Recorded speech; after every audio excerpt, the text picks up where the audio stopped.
안녕하십니까. 여러분의 저녁 시간에 보탬이 되는 뉴스 플러스입니다. 음주운전 혐의가 있는 문재인 전 대통령의 딸 다혜 씨가 사고 13일 만에 피의자 신분으로 경찰에 출석해 죄송하다며 고개를 숙였습니다. 별도 사과문에서는 신고 덕에 운전을 멈출 수 있었다며 더 큰 사고를 피할 수 있게 해준 피해자에게 감사하다고 밝혔는데요. 잠시 뒤 이슈 플러스에서 짚어보겠습니다. 먼저 오늘의 주요 뉴스부터 정리해드립니다. 윤석열 대통령과 국민의힘 한동훈 대표와의 면담이 오는 21일 오후에 열립니다. 정진석 비서실장이 배석할 것으로 알려졌는데 김 여사 문제를 놓고 어느 정도 논의가 이루어질지 관심입니다. 김건희 여사의 주가 조작 의혹과 관련해 압수수색 영장을 청구했었다는 검찰이 하루 만에 입장을 번복했습니다. 서울중앙지검 국정감사는 여야가 이를 놓고 충돌하면서 파행했습니다. 음주운전 사고를 낸 문재인 전 대통령 딸 다혜 씨가 사고 발생 13일 만에 경찰에 출석했습니다. 큰 잘못을 했다며 반성하고 살겠다고 사과했습니다. 충남과 수도권을 중심으로 강한 비가 내리는 가운데 밤사이 전국에 최고 120mm에 달하는 가을 호우가 쏟아지겠습니다. 비는 내일까지 계속되겠고 이후에는 기온이 계속 크게 떨어지겠습니다. 하마스 최고 수장 야히야 신와르가 드론을 향해 저항하다 숨지는 최후의 순간이 공개됐습니다. 국제사회의 종전 압박이 커지고 있지만 이란과 헤즈볼라는 강도 높은 항전을 예고했습니다. 이른바 팀F 사태를 막기 위해 공정거래위원회가 법 개정에 나섰습니다. 앞으로 이커머스 사업자는 20일 안에 대금을 정산하고 파산에 대비해서 대금도 예치해야 합니다.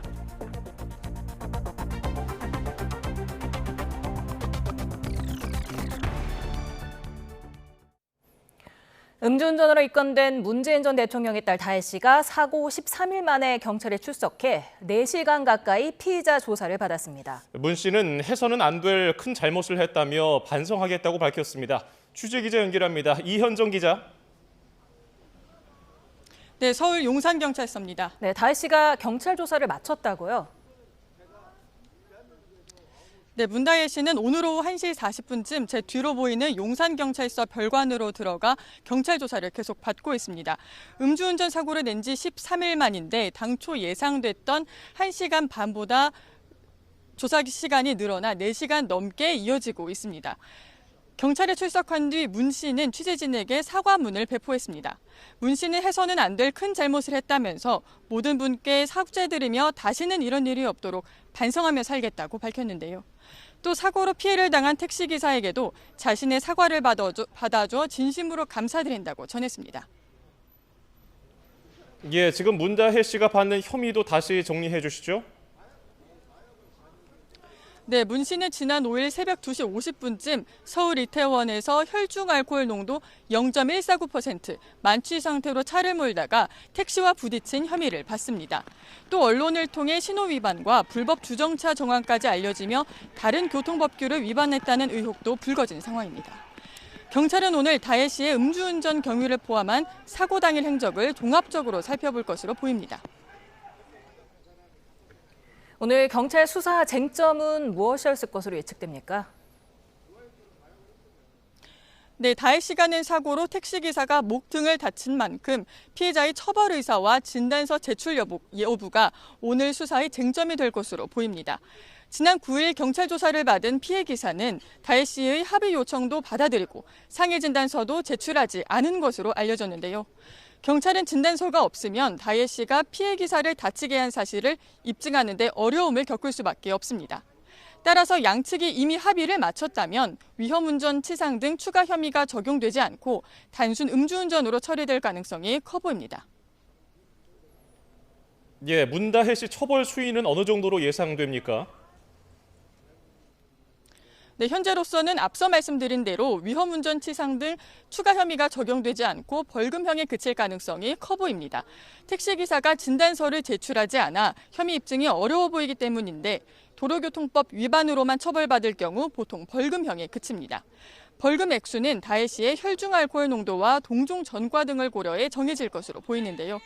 또 불법 주차나 신호지시 위반은 형사처벌 대상이 아닌 과태료가 부과되는 행정처벌. 안녕하세요. 네, 혐의는 전부 다 인정하셨나요? 한 말씀 해주시죠. 어떻게 좀 죄송합니다. 다른 교통법규 위반 여부도 조사 받으셨습니까? 죄송합니다. 음주운전 어떻게 하게 되신 건가요? 왜 하신 건가요? 죄송합니다. 음주운전 이번이 처음이십니까? 피해자와 상담에서 대처했습니까?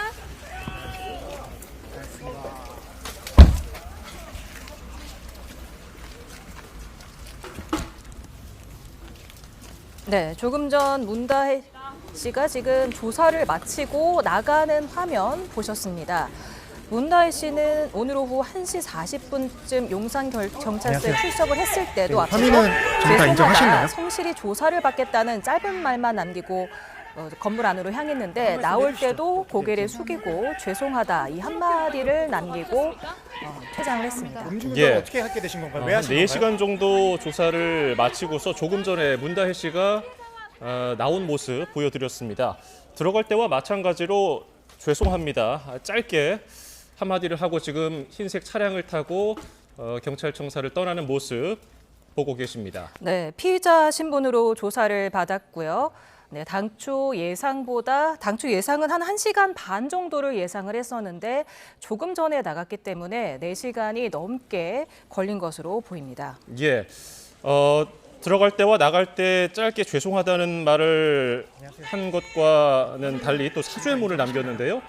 문다혜 씨는 깊이 반성하고 있으며 기사님과 가족분들께 진심으로 죄송하다.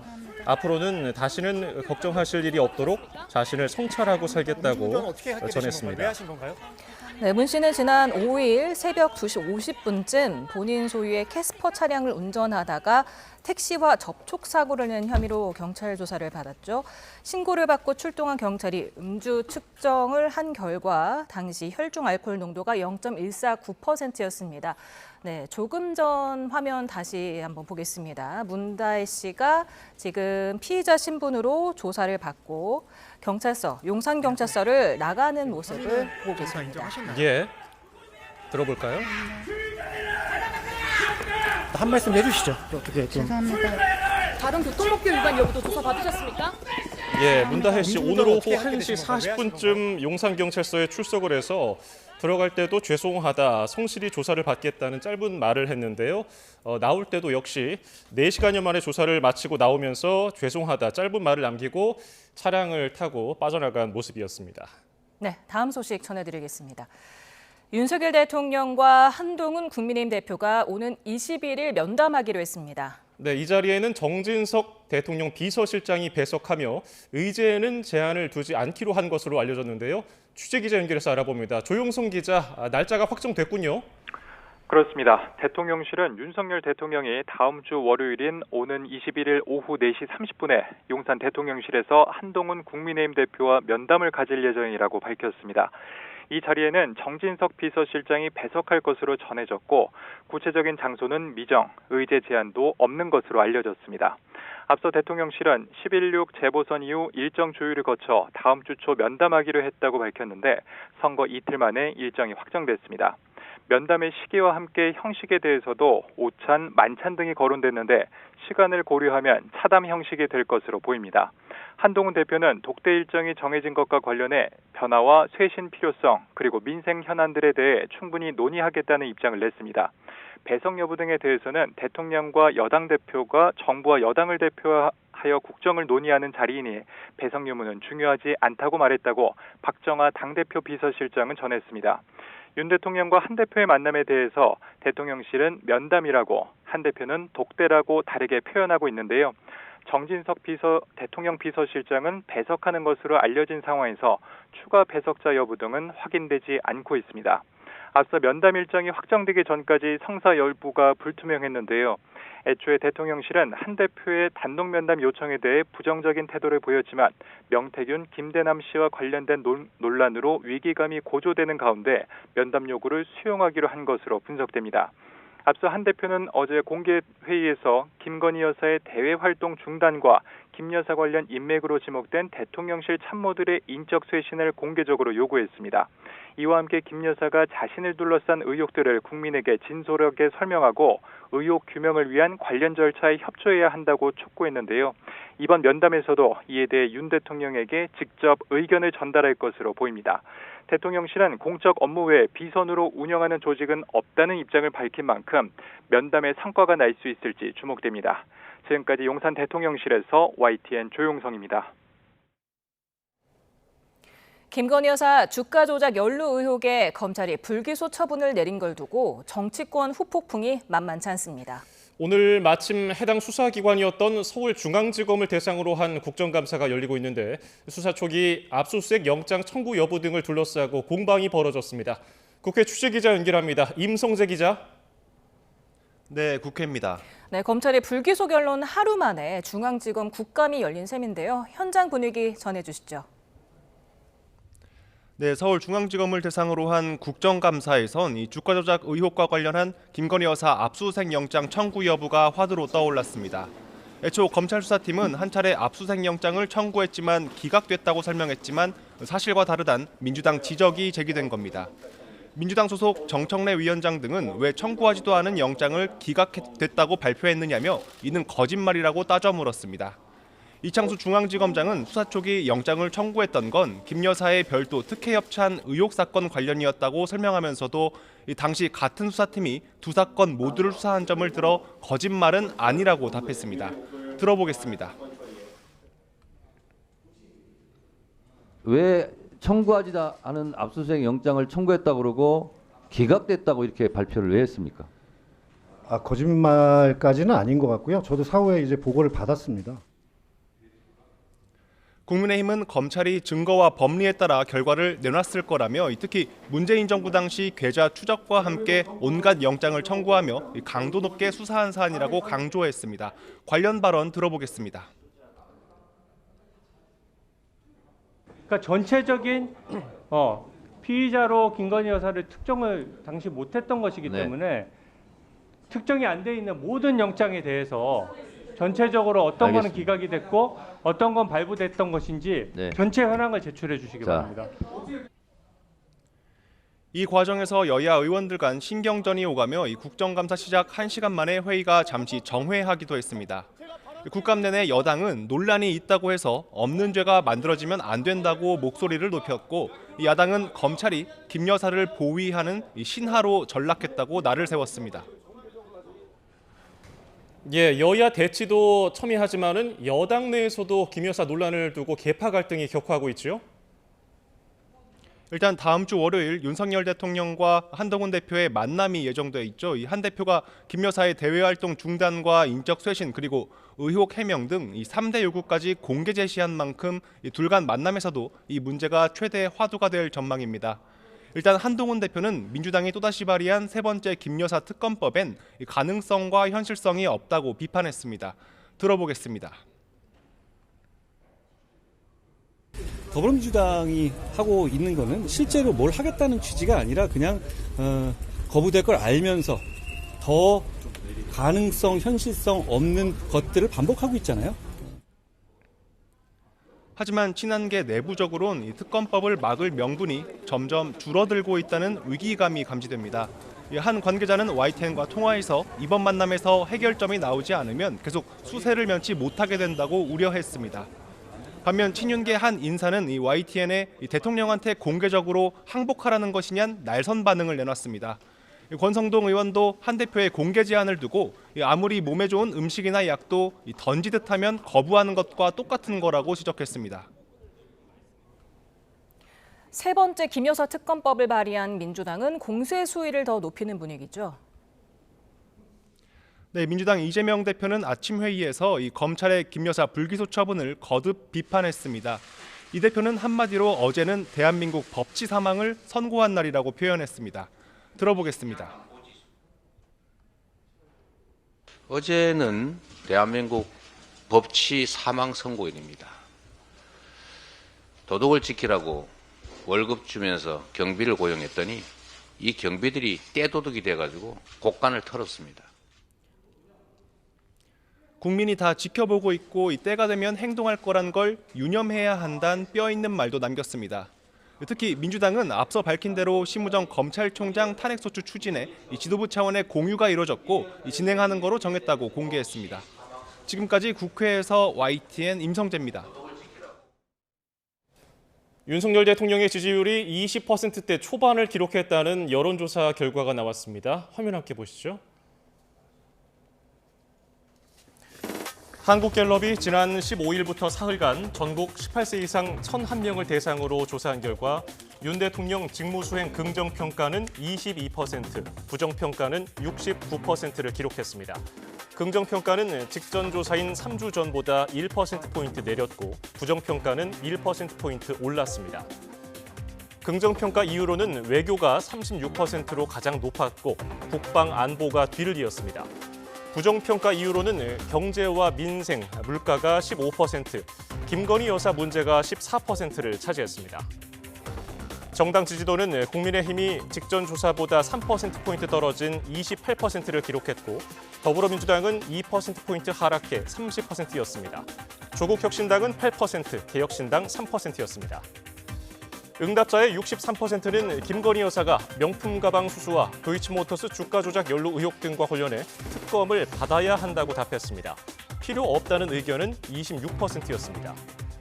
김 여사의 공개 활동에 대해 응답자의 67%는 줄여야 한다고 답했고 19%는 현재가 적당하다고 했습니다. 4%는 늘려야 한다고 했고 11%는 의견을 유보했습니다. 자세한 내용은 한국갤럽 홈페이지를 참조하면 됩니다. 강한 비구름이 유입되면서 충남 서해안으로 이미 100mm의 가을 호우가 쏟아졌습니다. 경기 서해안에도 호우특보와 폭풍 해일특보가 발령 중이고 앞으로 강한 비가 더 이어질 전망입니다. 강원도에는 최고 120mm의 비가 예고됐는데요. 취재기자 연결합니다. 정혜은 기자, 비 현황 알려주시죠. 네, 강한 저기압이 유입되면서 낮 동안 서해안을 중심으로 비가 내렸는데요. 이 비구름이 북동쪽으로 이동하면서 지금은 경기 남부와 충청 북부에서 강원 지역으로도 강한 비가 확대한 상태입니다. 이로 인해 호우특보도 경기 남부 지역에서 조금 전 강원도로 확대 발령됐습니다. 또 바닷물의 수위가 높아지면서 충남 서해안과 경기 서해안 지역에도 폭풍 해일주의보가 발령 중입니다. 이 밖에 전해상과 해안으로도 풍랑과 강풍 예비특보가 내려져 있는데요. 강한 비구름이 동쪽으로 이동하고 있어서 앞으로 강원도를 중심으로 밤사이 시간당 30mm 이상의 강하고 많은 비가 집중될 것으로 우려됩니다. 또 대기가 불안정한 가운데 강한 비구름의 통로가 되는 충청 북부와 경기 남부 지역으로도 밤사이 강한 비가 지속할 가능성이 있습니다. 이미 서산 등 충남 서해안에는 오늘 하루만 100mm가 넘는 가을 호우가 쏟아졌고요. 인천 지역도 80mm 안팎의 강수를 기록하고 있습니다. 주말인 내일까지 충청도에는 최고 80mm 이상의 많은 비가 더 내리겠고 경기 남부 지역에도 최고 60mm의 다소 많은 비가 더 내리겠습니다. 특히 비구름이 이동한 강원 동해안과 산간 지역으로는 최고 120mm 이상의 가을 호우가 예상돼 주의가 필요합니다. 남해안으로는 80mm 이상의 비가 오겠고 서울은 앞으로 5에서 40mm의 비가 예상됩니다. 비와 함께 해안과 내륙으로는 초속 20m 안팎의 돌풍이 불겠고요. 기온이 낮은 강원 산간 지역에서는 첫눈이 내릴 가능성도 있습니다. 네, 비가 그치고 나면 날씨가 많이 추워진다면서요? 네, 그렇습니다. 비가 그친 뒤 주말 낮부터 북쪽에 한기가 남하하면서 기온이 급격히 떨어질 전망입니다. 특히 주말 밤사이 중부 내륙은 기온이 10도 아래로 곤두박질하겠는데요. 일요일 아침 서울 기온이 8도, 파주와 철원이 5도까지 떨어지면서 올가을 들어서 가장 춥겠습니다. 강원 산간은 0도 가까이 기온이 떨어지는 데다 주말 사이 내린 비나 눈이 얼어붙으면서 도로 살얼음이 만들어지는 곳도 있겠습니다.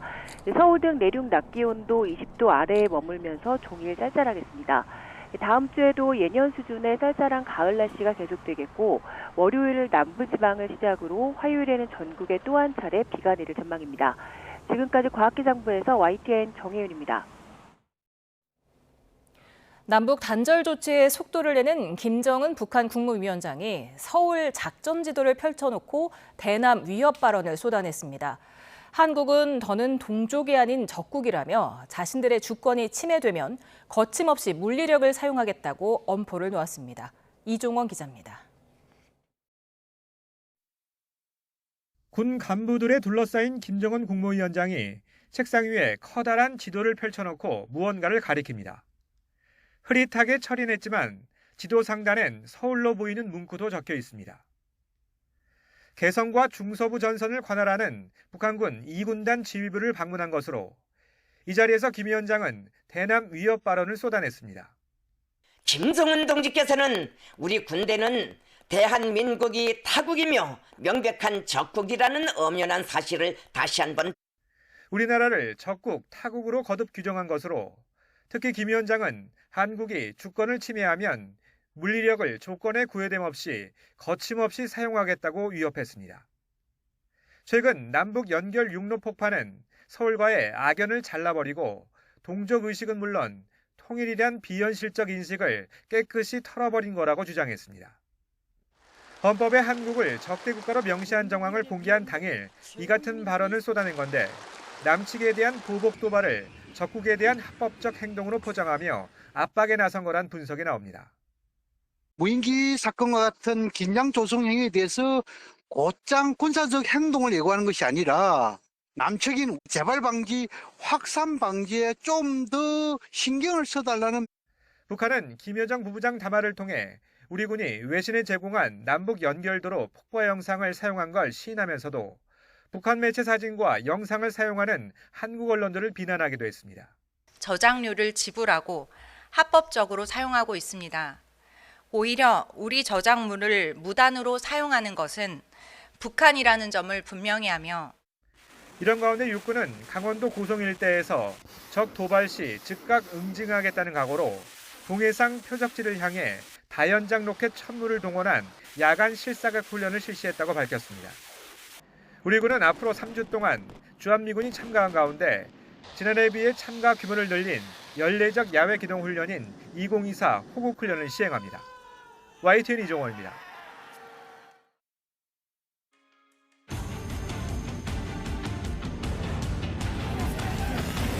당일에 술 얼마나 마시는지. 음주운전으로 경찰 조사 받으시면 한 말씀 부탁드립니다. 죄송합니다. 네, 확실히 조사받겠습니다.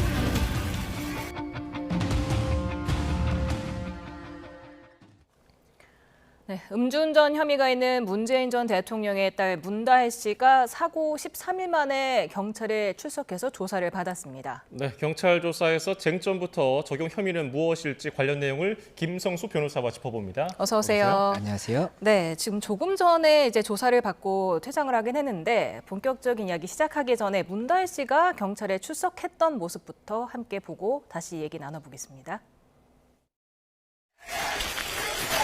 같이 음주운전 하신 사람 음주운전 안 말렸나요?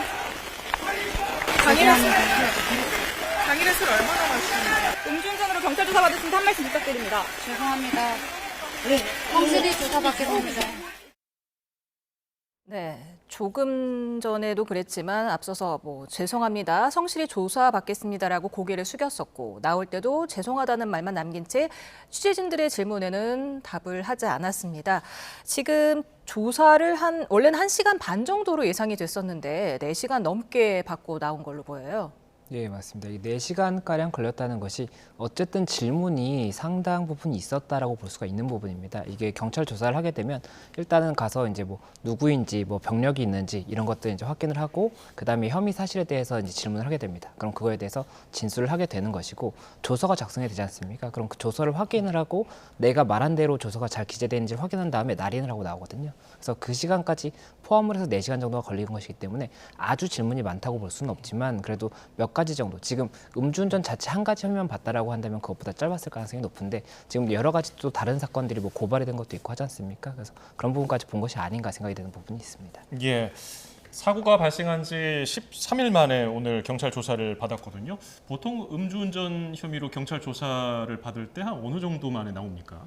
사안마다 다를 수가 있습니다. 그런데 음주운전 같은 경우에 이제 CCTV가 명확하고 이제 혈중 알코올濃도 수치가 있지 않습니까? 수치가 명확하다라고 한다면 다른 부분에 대해서 진술을 더 이제 확보할 필요가 없는 부분이 많거든요. 그렇다라고 한다면 진술 자체의 중요성이 많이 높지가 않기 때문에 질문의 양이 많지가 않은 것이고, 그런데 전체적인 경위를 파악할 필요가 있다라든지 다른 혐의까지도 추가적으로 확인을 해야 되는 부분이 있다라고 한다면 길어질 수가 있기 때문에 지금 당초 예상됐던 것보다는 조금 더 길어진 것 자체가 아무래도 음주운전에 대한 부분에 뭐 조금 디테일한 질문을 했다거나 아니면은 음주운전에 대한 부분이 있고 지금 뭐 이제 음주운전 방조 혐의라든지 그리고 뭐 지금 난폭 운전을 한 것이다 이런 고발 이야기도 있거든요. 그렇다면 그런 부분까지도 같이 조사가 됐다라고 볼 수도 있기 때문에 여러 가지로 일단 오늘의 조사가 무엇이냐는 좀 예상할 수가 있을 것 같습니다. 네, 문다희 씨가 뭐 경찰 조사를 받으러 들어갈 때 그리고 나올 때 죄송하다고는 짤막하게 얘기는 했지만 또 별도의 사죄문을 변호사를 통해서 또 공개를 했더라고요.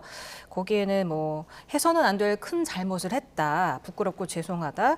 그러면서 기사님 신고 덕에 제가 운전을 멈출 수 있었다. 더 큰 사고를 피할 수 있었다. 감사하다. 이런 말을 했었고요. 또 사고에 자신의 사죄를 받아준 것도 감사하다. 이런 얘기를 했거든요. 그래서 이제 문다희 씨 측이 그 피해자인 택시기사와 합의를 마쳤다고 하는데 이게 어떤 처분에 어떤 영향을 미칠 수 있을까요? 이게 합의보다는 상해의 발생 여부가 이 사건에서 굉장히 중요하다고 할 수가 있습니다. 이 음주운전 상태에서 차량 사고라든지 아니면 뭐 행인을 이렇게 추돌하는 그런 경우가 발생을 하면 이 상해가 발생했는지에 따라서 죄명 자체가 이제 추가가 될 수 있거든요. 그래서 일단은 음주운전을 한 사실 자체는 도로교통법의 이제 148조의 2에 따라서 음주운전으로 처벌이 되는 부분이 있는 것이고, 그래서 그 부분은 일단 음주운전은 명확하기 때문에 처벌이 될 것인데, 만약에 상해가 발생했다라고 한다면 이 교통사고 처리 특례법상의 치상이라든지 아니면 이 특가법상의 위험운전 치상이 있습니다. 이 부분이 추가적인 죄명으로 이제 더 검토가 될 수가 있는 것인데, 만약이라도 이 부분 검토가 돼서 유죄가 인정이 된다라고 한다면 이 일반적인 그 음주운전보다 훨씬 더 처벌의 수위가 높아질 수가 있기 때문에 이 상해 진단서라든지 상해 발생 여부 이것이 중요한 것인데, 합의를 하게 되면 통상적으로는 상해 진단서를 제출하지 않는다라고 하고, 경찰에서는 상해 진단서가 제출이 되지 않으면 통상적으로 이제 상해가 발생하지 않았다라고 보는 경우가 있기 때문에 아무래도 이 상해 발생 정도가 이제 쟁점이 되지 않는다라고 한다면 음주운전으로만 처벌이 될 여지가 있기 때문에 이 처벌 수위가 많이 낮아진다 이렇게 볼 수가 있습니다. 예, 일단 합의를 했고 택시기사는 현재까지 뭐 상해 진단서를 제출하지 않았고 뭐 앞으로도 뭐 낼 가능성은 그렇게 크지 않은 것으로 알려져 있는데, 당시 사고 당시에 문 씨의 혈중 알코올 농도가 0.149%, 그러니까 면허 취소가 되려면 0.08%니까 그거보다 한 2배 조금 안 되는 그 정도 수준으로 수치가 나온 거예요. 이 정도면 어느 정도 혐의로 적용이 될까요? 예, 일단 이 도로교통법 148조의 2에서 이 수치에 따라서 형사처벌을 이제 나누고 있습니다. 그래서 0.03 이상에서 0.08 미만인 경우에는 1년 이하 징역 또는 500만 원 이하의 벌금형을 규정을 하고 있고, 이 0.08 이상, 0.2 미만인 경우에는 1년 이상, 2년 이하의 징역 또는 500만 원 이상, 1,000만 원 이하의 벌금형을 규정을 하고 있습니다. 그리고 0.1을 초과하는 그 0.2 이상의 경우에는 2년에서 5년, 그리고 또 1천만 원에서 2천만 원까지 굉장히 조금 중하게 다루고 있거든요. 그런데 지금 같은 경우에 이제 0.08 이상에서 0.2 미만이라고 볼 수가 있기 때문에 1년 이상, 2년 이하의 징역 또는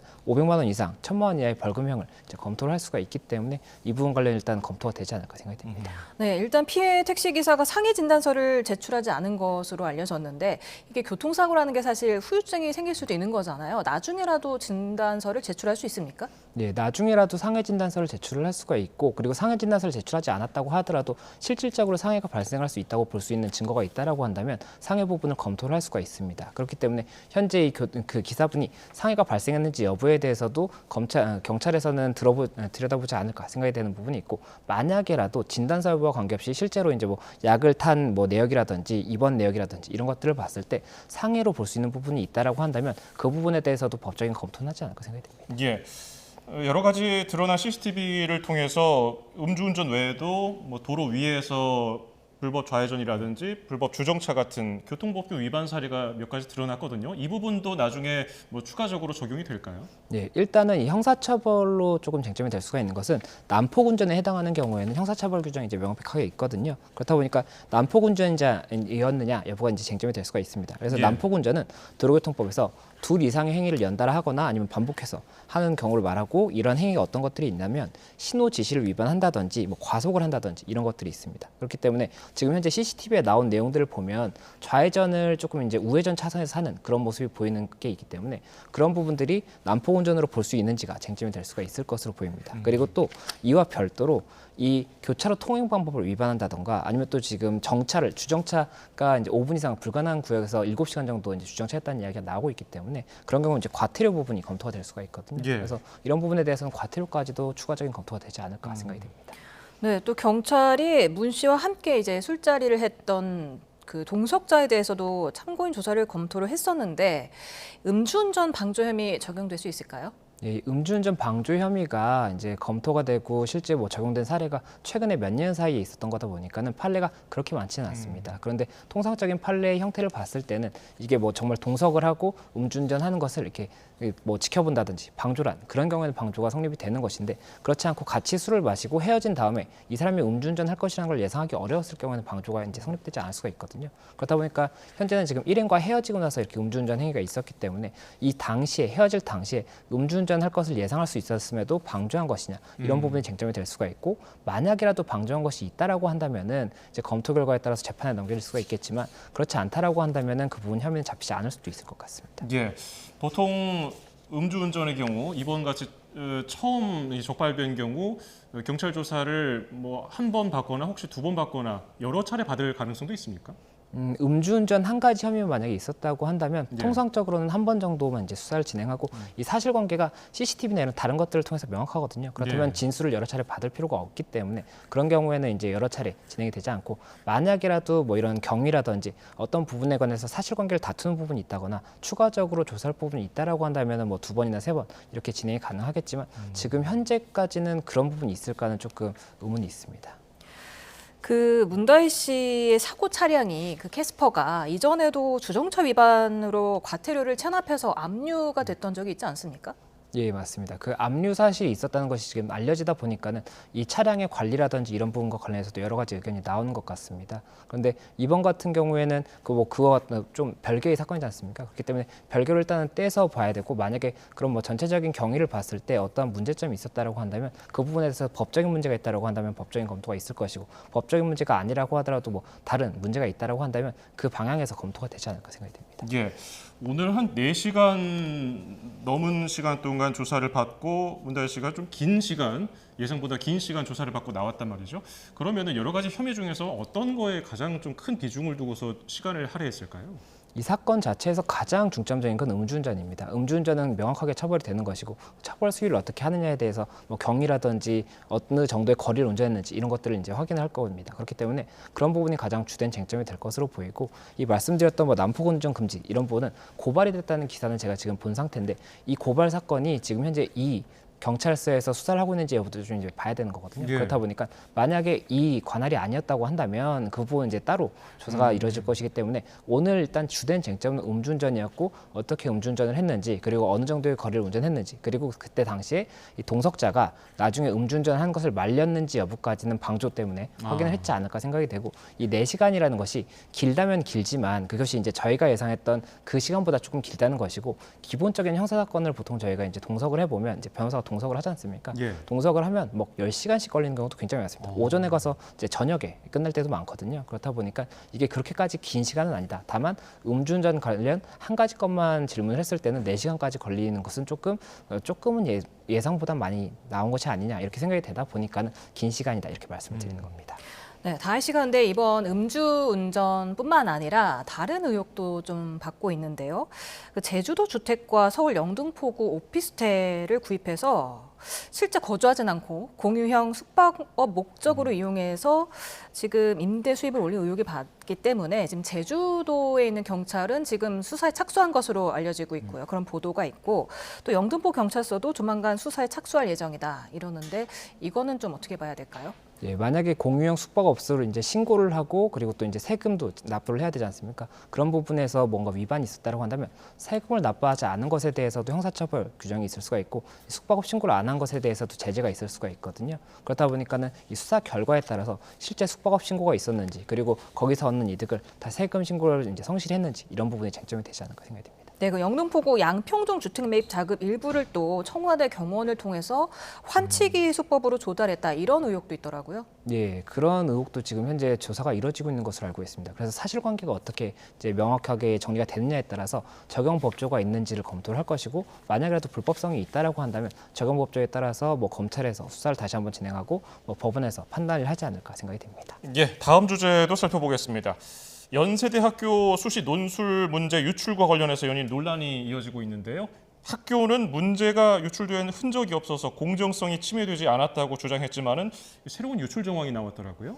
예, 맞습니다. 지금 이게 2024년 10월 5일, 그러니까 지난 5일에 죄송합니다. 지난 12일에 이제 시험이 있었습니다. 이 시험 전형이 어떤 것이냐면 연세대학교에 여러 가지 전형이 있는데 이 논술 100%로 해서 이날의 시험 하나의 결과로 합격생을 정하는 그런 시험이었거든요. 그렇다 보니까 굉장히 중요한 시험이지 않습니까? 그리고 이게 오전 9시부터 11시까지 오전 시험을 보고 그다음에 14시부터 15시 30분까지 오후 시험을 보는 것이었는데 이 14시에 시험을 본다 그러면 한 그 전에 10분, 20분 전에 시험지 배부를 해야 되지 않습니까? 근데 한 고사장에서 감독관이 시간을 조금 착오를 했던 것 같습니다. 그래서 착오를 해서 12시 55분경에 시험지를 배부를 한 겁니다. 12시 55분. 예, 배부를 하고 15분 정도 있다가 이거 잘못 나와줬구나 이걸 깨닫고 다시 회수를 한 겁니다. 그런데 그 이후에도 핸드폰을 이 고사장에 있는 학생들이 사용을 할 수 있었다고 해요. 그렇다 보니까는 이게 언뜻 이렇게 펼쳐보지 않는다고 하더라도 문제의 형태가 이렇게 종이를 통해서 보일 수가 있는 부분이 있고 이걸 대비할 수 있다라고 한다면 누구인가에겐 굉장히 크게 이득이 될 수가 있는 부분인데 이게 핸드폰을 통해서 유출된 것이 아니냐라는 이야기가 있었습니다. 그리고 유출된 정황이 연세대 측에서는 명확하게 없었던 것으로 보인다라는 입장을 냈었는데 지금 현재 말씀하신 것처럼 그 일부에서 지금 누군가가 내가 고사장에서 그때 당시에 어떤 문제를 받고 그중에 일부를 내 주변 친구에게 핸드폰을 통해서 알렸다. 이렇게 지금 진술이 나왔다는 이야기가 있다 보니까는 이에 대해서 또 새로운 정황이 나타난 것이 아니냐 이런 이야기가 나오는 겁니다. 네, 지금 연세대의 경우에는 뭐 수능 최저 기준도 없고 뭐 내신이 반영되지 않아서 이 논술에 올인하는 학생이 많다고 합니다. 그렇기 때문에 정말 유출이 됐다면 억울한 피해 학생이 있을 것이다 이렇게 말을 하면서 지금 그 수험생들과 학부모가 집단 소송을 추진 중이죠. 예, 맞습니다. 지금 현재 이 공정성이 이제 심하게 훼손된 것이 아니냐 이렇게 하다 보니까 재시험을 봐야 된다는 움직임이 있는 것 같습니다. 그런데 재시험을 보려고 한다면 지금 이게 발표가 12월 13일에 발표가 원래 예정되어 있거든요. 그러면 발표가 나고 나면 그 다음에 합격자가 정해져 있기 때문에 이걸 뭐 재시험을 본다든지 무효를 한다든지 이렇게 하는 것이 현실적으로 어려울 수가 있거든요. 그래서 지금 현재 일부 학부모라든지 뭐 재학생 이런 측에서 이 소송을 하겠다라고 하고 있고 소송의 목적이 무효 소송을 일단 제기를 하고 가처분을 통해서 이 발표 전에 가처분 결정을 받아서 이 부분 효력을 정지해야 되거든요. 이 시험의 결과에 대한 효력을 정지해야 되기 때문에 그 부분 가처분을 하겠다라고 주장을 하고 있어서 이에 대해서도 실제로 가처분 신청이 이루어지면 어떻게 법에서 판단할 수 있을지가 쟁점이 되고 있습니다. 지금 소송 참여 의사를 밝힌 사람이 어제 오후 3시까지 한 100명 정도 된다고 했습니다. 그런데 지금 올해 논술 전형에 응시한 자연계열은 학생이 9,667명이에요. 그 100명 이외에 나머지 학생이 훨씬 많은 상황 아니겠습니까? 이런 사람들은 자신 잘 봤으면 오히려 만약에 가처분 신청이 받아들여지면 더 억울한 거 아닐까요? 예, 실제로 정말 뭐 이런 내가 유출과 관련 없이 시험 굉장히 잘 봤는데 이 부분 뭐 만약에 효력이 정지된다든지 이렇게 하면 억울한 부분이 생길 수가 있습니다. 그렇기 때문에라도 뭐 여러 가지 의견이 나오고 있는 것인데 이게 실제 재시험 여부가 검토가 될 정도가 되려면 이 만약에 유출이 된 사실이 있다는 것이 일단은 전제가 돼야 되고 유출이 됐을 때 그것으로 이득을 본 사람을 특정을 할 수 없을 만큼 이득 본 사람이 많아야 됩니다. 만약에 특정을 할 수 있다고 한다면 그 사람들에 대해서 불합격이라든지 다른 제재를 하면 되는 거거든요. 그런데 그런 부분이 아니라 정말 온라인에 퍼져서 이 부분에 대해서 온라인에 이 정보를 시험 전에 직전에라도 보고 찾아봐서 이득을 본 사람이 있다는 걸 특정할 수 없다라고 한다면 이 경우엔 공정성이 이제 심히 훼손됐다고 볼 수가 있기 때문에 재시험을 검토해 볼 만한 이제 거리가 될 것으로 보이는데 그렇지 않다라고 한다면은 이걸 무효로 한다든지 재시험을 검토해 본다든지 이렇게까지 판단할 수 있는지는 이제 법원에서도 조금은 의문을 가질 수가 있기 때문에 그런 부분에 대해서 최대한의 입증이 필요한 부분이 아닌가 생각이 듭니다. 예, 연세대는 앞서서 문제지를 스마트폰으로 촬영해서 온라인에 유출한 그 수험생 등을 이제 경찰에 고발했거든요. 어떤 혐의가 적용될 수 있겠습니까? 예, 이게 이제 또 별개 사안인데 이 예. 시험 전에 유출한 혐의 이 부분이 하나가 있는 것이고 이제 시험을 다 마친 다음에 이게 본인이 풀었던 연습지가 있지 않습니까? 예. 그 연습지를 사진을 촬영해서 온라인에 유출한 사람이 있었던 겁니다. 그런데 이런 부분들에 대해서도 이게 업무 방해가 될 수가 있거든요. 왜냐하면 유의사항에 보면 제가 이 모집 요강을 봤는데 이 모집 요강을 보면 유의사항에 이 시험지를 외부로 반출할 수 없다라고 되어 있습니다. 그런데 시험지의 내용을 반출한 행위로 볼 수가 있고 이 경우에는 그렇다면 업무 방해가 될 수가 있는 것이고 예. 또 정보통신망법에도 비밀 침해라든지 이런 부분이 있거든요. 그래서 아마 정보통신망법 위반으로 지금 현재 고소를 했다고 하는데 그 부분 아마 비밀 침해 쪽으로 검토를 한 것 같습니다. 그래서 이런 부분에 대해서 일단은 고발을 이제 검토를 하고 있고 6명에 대해서 고발을 했고 4명에 대해서는 아직까지 신원이 특정이 안 된 것으로 보이고 2명에 대해서는 특정이 됐다고 하거든요. 그렇다 보니까 수사가 곧 이루어지지 않을까 생각이 됩니다. 네, 그러니까 그 시험 전에 유출된 거는 사진이 아닙니다. 그러니까 그 학생이 대충 조금 이제 문제지가 보이니까 그 부분을 친구에게 자신이 문자로 보냈다는 거잖아요. 문자 메시지로. 그리고 나서 유출된 시험 문제지는 시험이 끝나고 나서기 때문에 공정성과는 사실 상관은 없는 것으로 보이는데 만약에 이 사전에 유출한 학생은 좀 만약에 확정이 된다면 아무래도 합격에서 배제될 수 있는 거 아니겠습니까? 예, 이 모집 요강 유의사항에 보면 시험 시작 후에 이제 휴대폰을 가지고 있는 경우에는 불합격으로 간주가 된다라고 돼 있고 그리고 이게 시험 시작 전이라고 하더라도 이런 행위가 있었다라고 한다면 이 부분 형사적으로 문제가 될 수 있는 부분이기 때문에 업무 방해라든지 이런 것이 검토가 될 수가 있을 것 같습니다. 다만 이 불합격 처분을 할 수 있는지에 대해서는 이 모집 요강이라든지 다른 이 내용들을 봐야 될 것 같습니다. 학교에서의 그 내부적인 규정이 있을 것으로 보이기 때문에 만약에 이러한 행위가 있을 때는 당연히 뭐 불합격 처리를 한다라고 명시가 돼 있다라고 한다면 불합격 처분을 할 수가 있겠지만 그렇지 않다라고 한다면 이에 대해서도 법적인 쟁점은 있지 않을까 생각이 됩니다. 예, 마지막 주제 살펴보겠습니다. 압수한 범주의 수익금을 경찰이 빼돌렸다가 체포되는 사건이 있었는데 이건 어떻게 된 일입니까? 예, 이게 두 가지 사안입니다. 예. 지금 강남서에도 한 건이 있었고 용산서에서 한 건이 있었습니다. 강남서부터 설명을 드리자면 이제 강남경찰서 소속인 경사가 지난 6월부터 이달 초까지 이 불법 도박 일당 등에게 압수한 현금이 있습니다. 이 현금을 압수하면 이제 경찰서 압수물 창고에 보관을 하게 되거든요. 예. 그런데 이 압수물 창고에 있는 이 현금을 수차례 빼돌려서 현재 지금 파악된 금액이 3억 원 가량이라고 하고 이 부분을 이렇게 빼돌린 정황이 확인이 돼서 긴급 체포가 됐습니다. 절도, 업무상 횡령 혐의 이 두 가지 죄명으로 긴급 체포가 됐고 이제 최근에 구속영장이 발부됐다는 그런 소식입니다. 열심히 양심적으로 일하는 많은 경찰 분들은 동료가 이런 일을 저지르면 착잡할 것 같습니다. 지금 망신이라는 표현도 나오고 있는데 이런 경우 어떤 처벌을 받게 됩니까?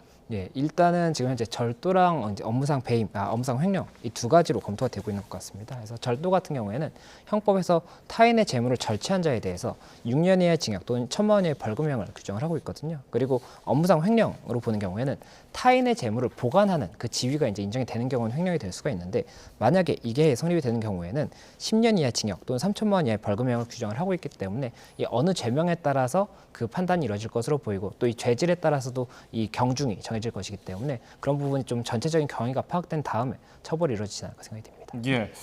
이거 뭐 강남서도 그렇고 용산서에서도 이제 압수물 횡령이 적발되니까 가져갔던 돈을 뭐 되돌려 놓으려다가 또 적발되는 사례도 있었고 또 보이스피싱 범죄에서 압수한 1억 5천만 원을 빼돌린 혐의도 있었고 그리고 또 행정직원이 분실물로 접수된 교통카드를 수백 장 빼돌렸는데 수년 동안 걸리지 않은 일도 있었고요. 이게 뭐 다 비슷비슷한 사건들인데 시스템적으로 이게 막을 장치가 없는 건가요?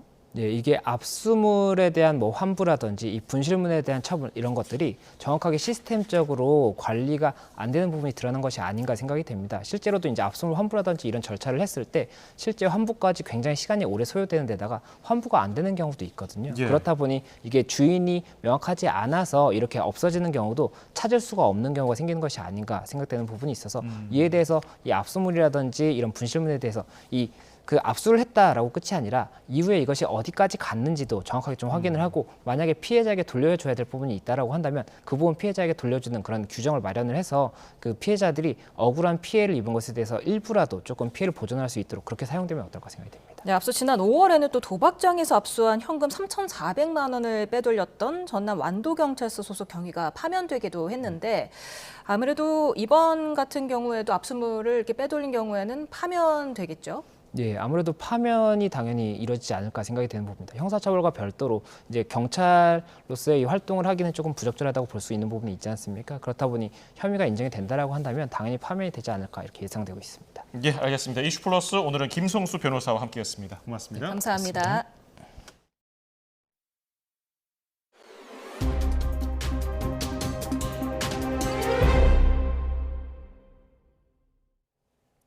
술을 마시고 차를 몰다가 오토바이 배달원을 치어 숨지게 한 혐의가 있는 클럽 DJ 안모 씨가 2심에서 감형받았습니다. 서울중앙지방법원은 위험 운전치사와 도주치상 등 혐의로 구속 기소된 20대 안모 씨에게 징역 8년을 선고했습니다. 앞서 1심에서는 징역 10년이 내려졌는데 재판부는 항소심 들어서 피해자와 추가로 합의한 점 등을 고려하면 1심형은 다소 무겁다고 판단했습니다. 팬이 폭행을 당한 사건을 방관했다는 논란이 불거진 가수 제시와 소속사의 전속 계약이 종료됐습니다. 소속사 DOD는 향후 활동에 대해서 제시와 많은 대화를 나눴고 제시의 요청으로 오늘부로 전속 계약을 끝내기로 했다고 밝혔습니다. 이어서 좋지 않은 소식으로 심려를 끼쳐 다시 한번 죄송하다고 덧붙였습니다. 임현택 대한의사협회 회장이 장상윤 대통령실 사회수석을 원색적으로 비난하는 글을 올렸다가 비판이 일자 발언을 철회하고 사과했습니다. 임 회장은 어제 SNS에 내년 의대 1학년의 경우 7,500여 명이 수업을 듣게 되지만 분반 등으로 대비하면 교육 가능하다는 장 수석의 발언에 대해서 정신분열증 환자 같은 소리를 한다며 비판했습니다. 하지만 이 같은 표현에 정신장애인 단체가 명백한 장애인 비하라고 잇따라 반발하자 임 회장은 해당 게시물을 삭제한 뒤에 사과문을 올렸습니다. 경영권 다툼을 벌이고 있는 고려아연과 영풍이 자사주 공개 매수를 두고 법정 공방을 이어갔습니다. 경영권 방어수단이라는 주장과 회사 돈으로 주주들에게 손해를 끼친다는 주장이 팽팽하게 맞섰습니다. 권준수 기자입니다. 고려아연은 주주가치 보호를 위해 지난 4일부터 오는 23일까지 3조 6천억 원대 자사주를 공개 매수하겠다고 밝혔습니다. 경영권 분쟁 중인 영풍과 사모펀드 MBK 파트너스는 법원에 이를 중단해달라는 가처분 신청을 제기하며 제동을 걸었습니다. 고려아연 최윤범 회장이 자신의 경영권 취득을 위해서 회사 자금을 들여 자사주를 사들이는 건 업무상 배임이라는 겁니다. 영풍 측 대리인은 지난 10년간 30만 원에서 55만 원 선을 오갔던 고려아연 주가가 경영권 분쟁 이슈로 80만 원대까지 치솟았다면서 최 회장이 현재 주당 89만 원에 자사주를 사들일 경우 매수 종료 시점에는 회사가 1조 3천억 원 손실을 볼 거로 예상했습니다. 이에 대해 최 회장 측은 이미 영풍도 공개 매수가를 83만 원까지 올렸는데 83만 원은 괜찮고 89만 원은 적절치 않다고 단정할 근거가 없다고 반박했습니다. 또 자사주 취득은 단기 투자 수익을 노리는 적대적 인수합병에 대응하고 경영권을 방어하기 위한 유일한 수단이라며 회사의 기업 가치를 지키기 위해 반드시 필요하다고 강조했습니다. 영풍과 MBK 파트너스가 경영권을 가져갈 경우 고려아연의 본업인 재련업뿐만 아니라 신사업이 중단될 거라고도 주장했습니다. 양측 주장을 들은 재판부가 시장에 혼란을 초래하지 않도록 최대한 빨리 기록을 검토하겠다고 밝힌 만큼 자사주 공개 매수 기간이 끝나기 전에 조만간 최종 판단을 내릴 것으로 보입니다. YTN 권준수입니다. 국민연금공단 김태현 이사장은 최근 고려아연 주식 공개 매수와 관련한 의결권 행사는 장기적인 수익률 제고 측면에서 판단하겠다고 밝혔습니다. 김 이사장은 국정감사에서 국민연금이 고려아연 경영권 분쟁과 관련해 수탁자 책임위에 안건을 올려 사회적 가치를 종합적으로 판단해야 하는 것 아니냐는 야당 의원 질의에 이같이 답변했습니다. 국민연금은 고려아연 지분 7.8%를 보유하고 있는데 2년 전 주주총회에서 장형진 영풍 고문을 이사로 선임하는 안건에 반대표를 던진 적이 있습니다. 공정거래위원회가 팀원 위메프 미정산 사태 재발 방지를 위해서 온라인 중개거래 플랫폼의 판매 대금 정산 기한을 20일 이내로 하고 판매 대금의 50% 이상은 금융기관에 별도 예치하도록 관련 법을 개정하기로 했습니다. 오인석 기자입니다. 팀원 위메프의 판매 대금 미정산으로 입점 판매업체가 입은 손실 규모는 1조 3천억 원에 달합니다. 미정산 사태가 온라인 중개거래 시장에 큰 충격을 주자 정부는 제도 개선에 착수했습니다. 팀원 위메프 사태 재발 방지를 위한 후속 조치로서 유통 플랫폼에 대한 판매 대금 정산 등 관련 법적 규율을 통해 입점 업체를 두텁게 보호하기 위한 입법을 조속히 추진하고자 합니다. 공정위가 내놓은 대규모 유통업법 개정 방안은 먼저 판매 대금 정산 기한을 20일 이내로 규정했습니다. 온라인 중개거래 플랫폼은 소비자 구매 확정일로부터 20일 내 판매 대금을 입점 사업자에게 지급해야 합니다. 계약한 결제 대행업체가 판매 대금을 받은 경우도 같은 기간 내에 지급하도록 했습니다. 숙박이나 여행, 공연 등은 소비자가 실제 이용하는 날을 기준으로 10일 이내에 정산하도록 했습니다. 법 적용 대상 사업자는 국내 중개거래 수익이 100억 원 이상이거나 중개거래 규모가 1,000억 원 이상인 온라인 사업자입니다. 판매대금 관리장치도 마련됐습니다. 판매대금의 50% 이상을 금융기관에 별도 예치하거나 지급보증보험에 가입 의무를 부과해 플랫폼이 파산해도 입점 사업자가 판매대금 일부를 돌려받을 수 있도록 했습니다. 또 판매대금은 압류하지 못하고 양도하거나 담보로 제공하는 행위도 원칙적으로 금지됩니다.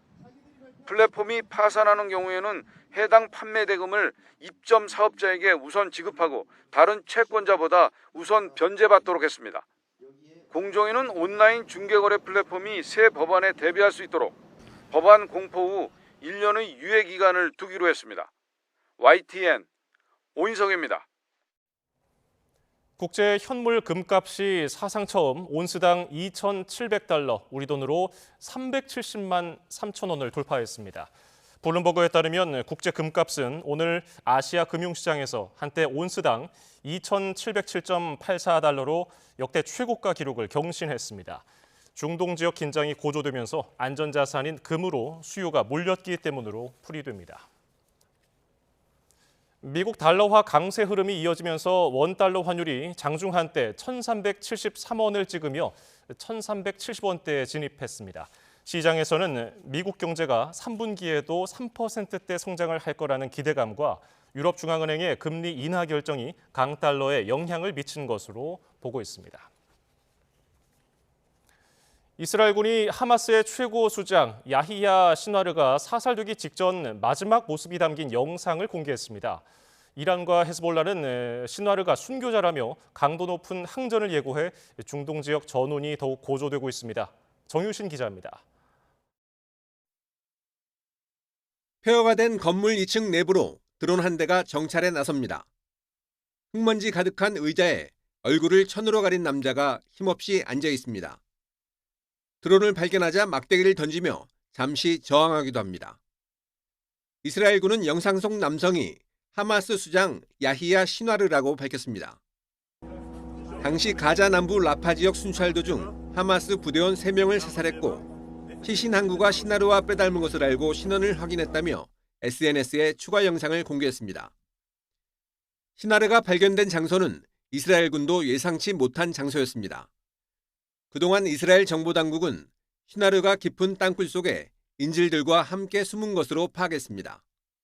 במרחב, באותו מרחב תת-קרקעי בקומפלקס, כמו שמצאנו את ה-DNA שלו כמה מאות מטרים מהמנהרה שבה נרצחו 6 החטופים, הוא שהה שם במרחב. כוחותינו סגרו על המרחב במשך תקופה ארוכה. 이스라엘 현지 언론들은 신와르가 사망한 장소에서 다량의 현금과 UN 팔레스타인 난민 구호기구 신분증도 발견됐다고 전했습니다. 신와르는 지난해 10월 7일 하마스의 이스라엘 기습을 설계하고 주도한 인물로 지난 7월 말 암살된 하니에 이어 하마스 수장에 올랐습니다.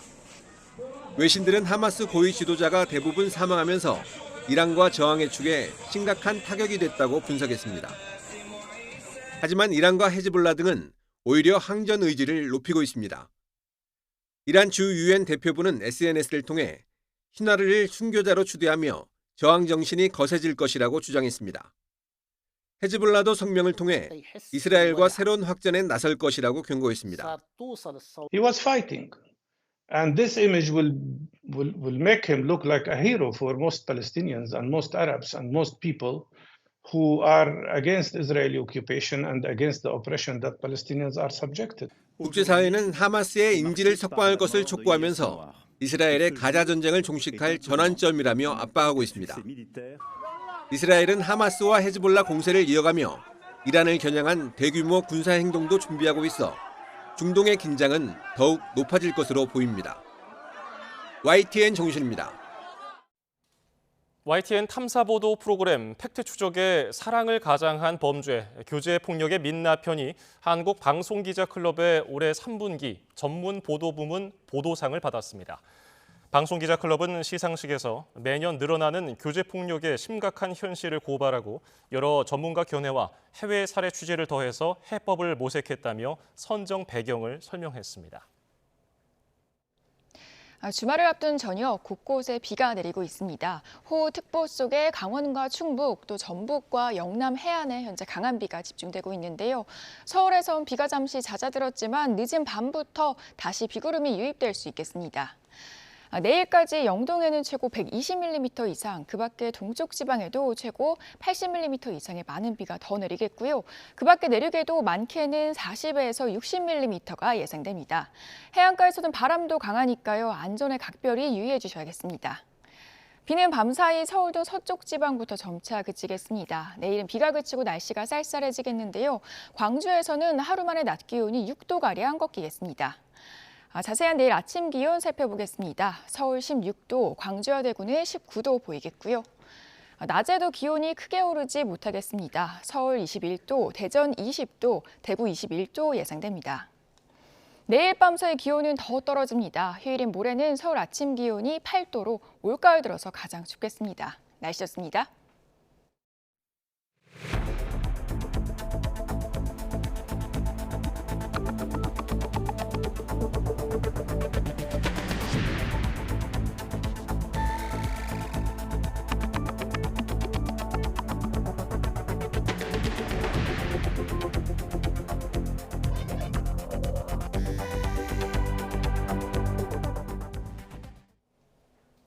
술을 마시고 운전하다 사고를 낸 혐의가 있는 문재인 전 대통령의 딸 다혜 씨가 경찰에 출석해 조사받았습니다. 앞서 오후 1시 40분쯤 경찰에 출석할 당시 문 씨는 죄송하다, 성실히 조사를 받겠다는 말만 남기고 건물 안으로 들어갔는데요. 문 씨의 말 직접 들어보시죠. 같이 음주운전 하신 사람 음주운전 안 말렸나요? 당일에 술 얼마나 마셨나요? 음주운전으로 경찰 조사 받으신 한 말씀 부탁드립니다. 죄송합니다. 성실히 조사받겠습니다. 당시 상황 기억하시나요? 음주운전 사고를 낸 문다혜 씨가 경찰에 출석해 조사받은 만큼 조만간 수사가 마무리되고 검찰로 넘겨질 전망입니다. 문 씨 처벌 수위는 수사기관에서 피해 택시기사의 상해를 인정하느냐에 따라 갈릴 전망입니다. 양동훈 기자가 쟁점을 정리했습니다. 만취 상태로 운전하다 택시와 충돌 사고를 낸 문다혜 씨는 도로교통법상 음주운전 혐의로 입건됐습니다. 문 씨의 사고 당시 혈중 알코올 농도는 0.149%로 확인됐는데 초범일 경우 1년 이상 2년 이하의 징역이나 500만 원 이상 1000만 원 이하 벌금에 처할 수 있습니다. 전과가 없는 경우 단순 음주운전으로는 벌금형을 받을 가능성도 크다는 분석입니다. 전과는 없는 걸로 보이기 때문에 어느 법을 적용하느냐에 따라 좀 달라질 수가 있고 단순히 음주운전으로만 한다고 하면 벌금형도 가능한 그런 죄명이다 이렇게 볼 수 있습니다. 문 씨에게 추가로 적용될 가능성이 있는 혐의는 교통사고 처리 특례법상 치상 혐의와 특정범죄 가중처벌법상 위험운전 치상 혐의가 있습니다. 특히 음주나 약물의 영향으로 정상적인 운전이 곤란한 상태에서 차를 몰다가 다른 사람을 다치게 한 경우 적용되는 위험운전 치상 혐의가 중요합니다. 위험운전 치상은 법정형이 1년 이상 15년 이하의 징역이나 1000만 원 이상 3000만 원 이하의 벌금에 처할 수 있어 처벌 수위가 높습니다. 다만 상대가 다쳤다는 사실이 입증돼야만 적용할 수 있기 때문에 택시기사가 진단서를 내지 않고 있는 지금 적용 가능성에 대해서는 전문가 의견이 엇갈립니다. 피해자와 합의되고 진단서가 제출되지 않는다면 사고가 경미한 부분 때문에 통상 위험운전치상죄 적용까지는 어려워 보입니다. 수사기관에서는 압수수색 영장을 발부받아서 병원의 진단서와 진료 기록부를 제공받아서 그에 따라서 위험운전치상 여부를 결정할 수도 있습니다. 이 밖에 난폭운전 혐의가 추가로 적용된다면 징역형이나 벌금형을 선고받을 수도 있고 불법 주차나 신호지시 위반의 경우는 인정되더라도 과태료 사안입니다. YTN 양동훈입니다. 이창수 서울중앙지검장이 김건희 여사에 대해 검찰이 압수수색 영장을 청구했던 건 코바나 컨텐츠 협찬 의혹 사건에 관해서라고 밝혔습니다. 이 지검장은 국회 법사위 국정감사에서 도이치모터스와 관련해 압수수색 영장을 청구한 게 아니냐는 하지 않은 게 맞느냐는 정청래 법사위원장 질문에 형식적으로 보면 맞다고 답했습니다. 그러면서 지난 2020년 수사팀이 김 여사의 주거지와 휴대전화에 대해 압수수색 영장을 청구한 건 김 여사의 전시기획사가 대기업으로부터 특혜 협찬을 받은 의혹에 관한 것이었다고 설명했습니다. 김건희 여사의 명품 가방 사건 불기소 처분에 대해서 고발인이 항고한 사건이 서울고등검찰청 형사부에 배당됐습니다. 서울고검은 어제 서울중앙지검으로부터 기록을 넘겨받아 윤석열 대통령과 김 여사에 대한 처분이 적절했는지 살펴볼 방침입니다. 서울의 소리치기, 검찰의 무혐의 처분에 불복해 항고장을 제출한 지 열흘 만입니다. 윤석열 대통령이 다음 주 월요일인 21일 오후 용산 대통령실에서 국민의힘 한동훈 대표와 만납니다. 면담 자리에는 정진석 대통령 비서실장이 배석하고 의제는 따로 정하지 않은 것으로 알려졌습니다. 윤 대통령이 한 대표를 만나는 건 지난달 24일 당 지도부의 만찬 이후 약 4주 만입니다. 국민의힘 한동훈 대표는 윤석열 대통령과의 만남이 21일로 정해진 뒤 변화와 쇄신의 필요성, 민생 현안들을 충분히 논의하겠다고 말했습니다.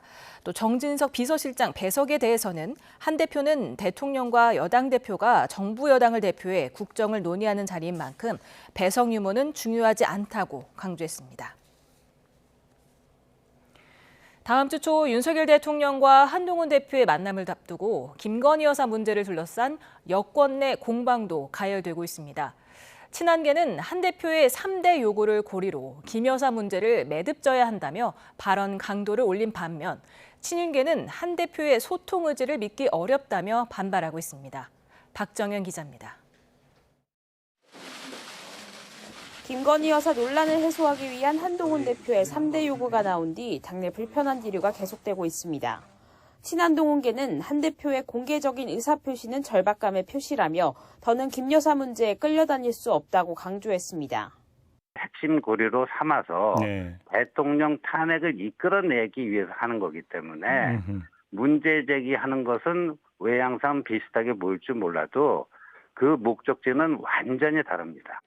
한 대표는 김 여사 특검법엔 선을 긋고 있지만 내부적으로는 이탈표의 위기감도 점점 커지는 분위기입니다. 대통령실에 구체적인 해명이 없는 상황에서 당이 막아낼 명분도 점점 사라져간다는 겁니다. 친한계 내부에선 대통령실 내부조사나 특별감찰관 임명 등도 염두에 둔 것으로 알려졌는데 이번 면담에서도 논의될 가능성이 있습니다. 반면 친윤계에선 공개 반발이 이어지고 있습니다. 권성동 의원은 아무리 몸에 좋은 음식이나 약도 휙 던지듯 주면 거부하는 법이라며 한 대표의 공개 요구를 정조준했습니다. 다음 주 만남이 예정된 만큼 공개적 포문이 아닌 그 자리에서 요구하는 게 순서라며 문제 해결보단 대통령과 차별화를 본인 과제로 설정하고 있다는 것을 보여주는 셈이라고 질타했습니다. 친윤계 강순기 의원도 당이 민주당 탄핵 공세를 방어하기 위해 연일 밤샘국감을 이어가고 있는데 한 대표 혼자 엇박차를 탄다고 비꼬았습니다. 이러한 가운데 한 대표는 군수 재선거에서 패배한 전남 곡성을 찾아 낙선 인사를 했습니다.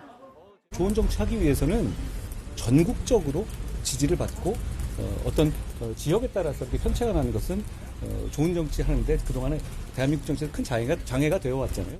선거 뒤 첫 지역 일정으로 험지 낙선 인사를 한데 대선을 겨냥한 외연 확장 시도가 아니냐는 해석도 나옵니다. 이번 재보선 결과를 바탕으로 한 대표가 본격적인 자기 정치 영역 확장에 나섰다는 분석인데 다음 주 초 이뤄질 면담이 당정 관계는 물론 한 대표의 향후 정치 행보에도 분수령이 될 수 있다는 관측도 나옵니다. YTN 박정현입니다. 검찰이 김건희 여사 주가 조작 연루 의혹에 불기소 처분을 내린 걸 두고 정치권에 후폭풍이 불고 있습니다. 민주당은 검찰총장 탄핵과 함께 세 번째 김건희 여사 특검법을 밀어붙이겠다고 나섰고, 국민의힘은 이재명 대표 방탄용 특검이라고 반발하고 있습니다. 보도에 홍민기 기자입니다. 김건희 여사 불기소 처분 다음 날 열린 서울중앙지검 국정감사장에선 시작부터 여야 의원들 간 고성이 오갔습니다. 김 여사에 대한 압수수색 영장이 청구됐는지 자료 제출 요구로 설전이 벌어지면서 국감이 시작 1시간 만에 중단되기도 했습니다. 야당 의원들은 김 여사가 직접 주식 매도 주문을 내는 등 주가 조작을 알고 있었던 정황을 무시한 채 검찰이 해결사로 전락했다고 비판했고, 김건희 여사와 대신증권 직원 간의 주식 거래 직접 지시 녹취록, 이것을 이 빼박 증거를 무시한 겁니다. 여당은 문재인 정부 시절 검찰이 김건희 여사를 엮으려다 빚어진 별건 수사라며 없는 죄를 만들어선 안 된다고 반박했습니다. 그 실체가 좀 드러난 것 같다 이런 생각을 했습니다. 한마디로 진실은 감춘 채 거대하게 부풀려진 정쟁의 산물입니다. 민주당 이재명 대표의 대북 송금 의혹을 둘러싸고 나왔던 이른바 술자리 회유 의혹으로 열렸던 검사 탄핵 청문회를 두고 소란이 빚어지기도 했습니다. 두 분이 지난번 탄핵 청문회 때 채택되지 않는 것은 저희는 좀 공정하지 않았다고 생각을 하고, 이재명 대표는 대한민국 법치가 사망했다. 국민이 때가 되면 행동할 거라며 공세 수위를 끌어올렸습니다. 도덕을 지키라고 월급 주면서 경비를 고용했더니 이 경비들이 떼도둑이 돼가지고 곡간을 털었습니다. 심우정 검찰총장과 이창수 서울중앙지검장 등 수사라인 검사들에 대해 직무유기와 범죄 은폐를 이유로 탄핵도 추진하기로 했습니다. 과반 의석을 가진 민주당이 단독으로 심 총장 탄핵안을 가결시킬 경우 헌정사상 첫 검찰총장 탄핵안 통과 사례가 됩니다. 반면 여당은 민주당이 대한민국 사법 시스템을 마비시켜 결국 이 대표 검찰 수사에 보복하려는 게 아니냐고 맞섰고, 민주당이 발의한 세 번째 김 여사 특검법에도 현실성 없는 시도를 반복하고 있다며 날을 세웠습니다. 거부될 걸 알면서 더 가능성, 현실성 없는 것들을 반복하고 있잖아요. 저런 행태에 대해서도 국민들께서 비판하실 거다라고 생각합니다. 국민의힘은 김 여사 특검법에 위헌적 요소가 여전한 만큼 이번에도 받아들이기 어렵다는 입장이지만, 민주당은 다음 달 초 김 여사를 겨냥한 장외 규탄 대회까지 예고하면서 대치 전국이 더욱 가팔라지고 있습니다. YTN 홍민기입니다. 북한이 러시아를 지원하기 위해 우크라이나에 대규모 파병을 결정해 병력 이동에 착수한 것으로 파악됐습니다. 국가정보원은 북한이 특수부대 등 4개 여단 12,000명 규모의 병력을 우크라이나 전쟁에 파병하기로 최근 결정한 것으로 파악했습니다. 북한 지상군의 대규모 파병은 이번이 처음으로 북한군의 이동은 이미 시작된 것으로 알려졌습니다. 남북 단절 조치에 속도를 내는 김정은 북한 국무위원장이 서울 작전 지도를 펼쳐놓고 대남 위협 발언을 쏟아냈습니다. 한국은 더는 동족이 아닌 적국이라며 자신들의 주권이 침해되면 거침없이 물리력을 사용하겠다고 엄포를 놓았습니다. 이종원 기자입니다. 군 간부들에 둘러싸인 김정은 국무위원장이 책상 위에 커다란 지도를 펼쳐놓고 무언가를 가리킵니다.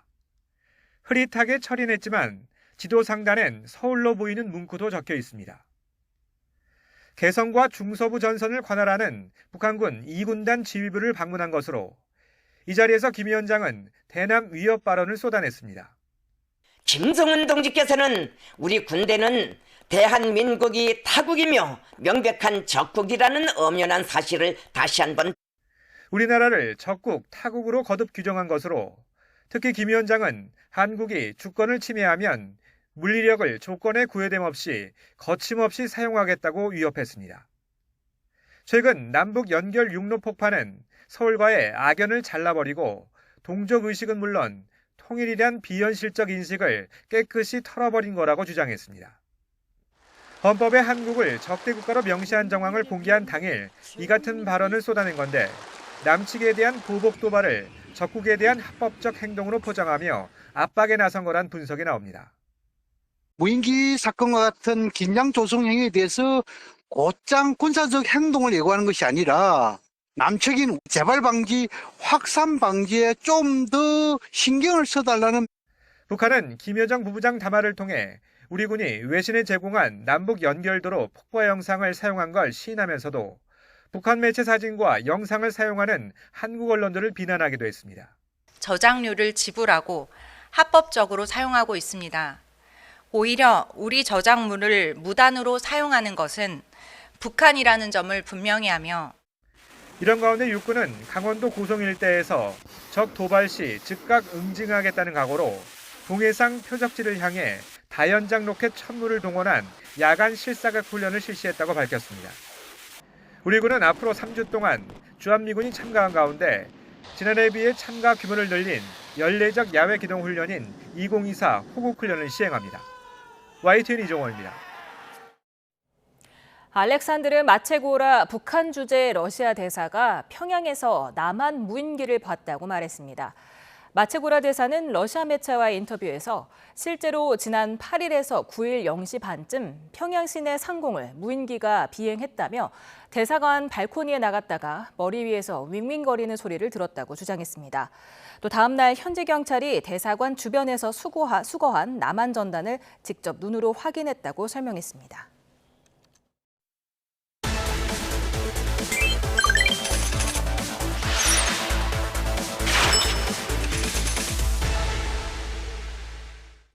뉴스플러스 오늘의 경제 픽입니다. 김장철이 다가오고 있죠. 올해 김치를 직접 담그겠다는 비율이 68.1%로 지난해보다 늘었습니다. 김치를 사 먹겠다는 비율은 27%로 지난해보다 줄었는데요. 김치를 직접 담그는 이유는 가족 입맛을 고려하기 때문이라는 답이 절반가량으로 가장 많았고요. 시중에 파는 김치보다 원료에 대한 신뢰가 높아서라는 응답이 30% 정도를 차지했습니다. 중국산 배추를 살지 물어봤더니 94%가 사지 않겠다고 답변했습니다. 또 소비자 절반 정도는 지난해와 비슷한 규모로 김치를 담글 거라고 답변했습니다. 하지만 10명 중에 4명 가까이는 지난해보다 규모를 줄일 거라고 응답했는데요. 김장 규모를 줄이는 이유로는 비용 부담 때문이라는 답이 가장 많았습니다. 김치를 덜 먹게 돼서라는 응답과 사 먹는 게 편해서라는 답이 또 뒤를 이었습니다. 보통 11월 상순부터 김장철이죠. 배추 가격 부담에 김장 시기를 늦추는 소비자가 늘었습니다. 아예 12월 중순 이후 김장을 하겠다는 응답도 11.5%였습니다. 정부는 10월 말부터 배추 가격이 안정될 거라고 전망했지만 기상 상황이 변수입니다. 오동건 기자가 김장 재료 가격을 미리 점검했습니다. 김장철을 앞두고 꼼꼼히 재료를 살피는 소비자들. 여전히 높은 배추 가격이 야속합니다. 손자 김치를 해줘야 되는데 작년보다 좀 많이 올라서 올해는 김치값을 좀 받아야 할 것 같아요.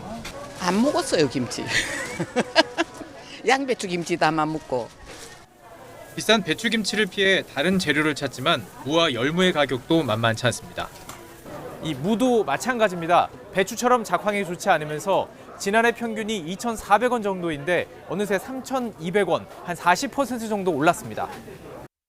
지난해 평균가와 비교해 최근 배추와 무, 열무의 가격은 대부분 30% 이상 오른 채 거래되고 있습니다. 반면 다른 김장 재료인 생강이나 굵은 소금, 파, 새우젓 등은 하락세입니다. 양념 재료의 가격은 비교적 떨어지고 있지만 주재료는 여전히 평년보다 비싼 만큼 김장을 앞둔 소비자의 걱정은 커지고 있습니다.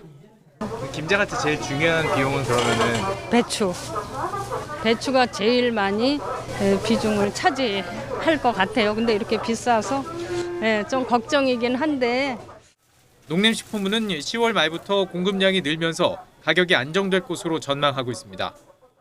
10월 하순부터는 무, 배추 그리고 시설 채소 공급량은 증가될 것으로 전망을 하고 있습니다. 하지만 폭우 등 기상 상황에 따라 공급 예측은 언제든지 변할 수 있어 가격 안정을 확신하기는 어려운 상황. 정부는 김장 재료 공급 확대와 할인 지원 등을 담은 김장 재료 수급 안정 대책을 이번 달 안에 발표할 예정입니다. YTN 오동건입니다. 정부가 6달째 수출 중심의 경기 회복이 이어지고 내수는 완만한 회복 조짐을 보인다고 진단했습니다. 기획재정부는 최근 경제동향 10월호에서 최근 우리 경제는 물가 안정세가 확대되는 가운데 수출, 제조업 중심의 경기 회복 흐름이 지속되고 있고 설비 투자와 서비스업 중심의 완만한 내수 회복 조짐 속에 부문별로 속도차가 존재한다고 밝혔습니다. 정부는 서비스업 개선 등을 근거로 지난 5월부터 내수에 대해 회복 조짐이라고 진단하면서 수출과는 온도차가 있다는 점을 평가하고 있습니다. 최상목 경제부총리가 내수 경기 활성화를 위해서 다음 달 3차 투자 활성화 대책을 내놓겠다고 밝혔습니다. 유류세 인하 조치와 관련해서는 정상화를 단계적으로 추진하는 과정에 있지만 가계 부담 등을 종합적으로 판단할 거라고 밝혔습니다. 이승은 기자입니다. 우리나라 탄소 배출량의 15%는 철강에서 나옵니다. 화석연료가 철광석과 반응하면 이산화탄소가 발생하기 때문입니다. 수소환원 제철은 화석연료 대신 수소를 사용해 탄소 배출이 없는 혁신 기술입니다. 포스코는 포항제철소 인근 바다를 매립해 수소환원 제철소를 지을 예정입니다. 2050년까지 포항에 20조, 광양에도 20조를 투자해 탄소 중립을 실현한다는 계획입니다. 착공 시기는 내년 6월로 당겨졌습니다. 40조 원 규모의 수소환원 제철 투자에 기초가 되는 부지 조성건도 정부의 밀접 지원 덕분에 저희가 당초 예상했던 그 총 행정 절차 자체가 한 11개월 이상 단축이 되었습니다. 최상목 경제부총리는 경기 회복과 성장 동력 확보를 위해 신속하고 적극적인 투자가 중요한 시점이라며 다음 달 3차 투자 활성화 대책을 발표하겠다고 밝혔습니다. 투자 증가분에 대한 공제율 상향, 그리고 국가 전략기술 적용기한 연장 등 세제 지원을 강화하고 2차전지 특화단지 인프라에 25년도에 252억 원을 지원하겠습니다. 녹색 국채 발행도 검토하고 있다고 밝혔습니다. 녹색 국채는 조달 자금을 친환경 투자 사업에 쓰도록 용도를 한정한 국채입니다. 이달 말 끝나는 유류세 인하 조치와 관련해서는 국내외 유가, 가계 부담 등을 고려해 종합적으로 연장 여부를 결론 내릴 것이라고 말했습니다. 다만 대부분의 국가가 복원시킨 상황이라고 언급해 유류세 인하 종료 가능성을 열어놨습니다. 큰 틀에서 보면은 정상화를 해야 되는데 국민들 부담을 고려해서 좀 단계적으로 추진하고 있다는 게 현재 기본 방침이고, 그다음에 11월부터 어떻게 할지는 종합적으로 결론을 내려서 여러분께 알려드릴 그런 계획입니다. 30조 원에 육박하는 세수 결손에 유류세 환원 전망이 나오지만 중동 사태 급변 가능성과 물가 취약계층 보호가 숙제입니다. YTN 이승은입니다.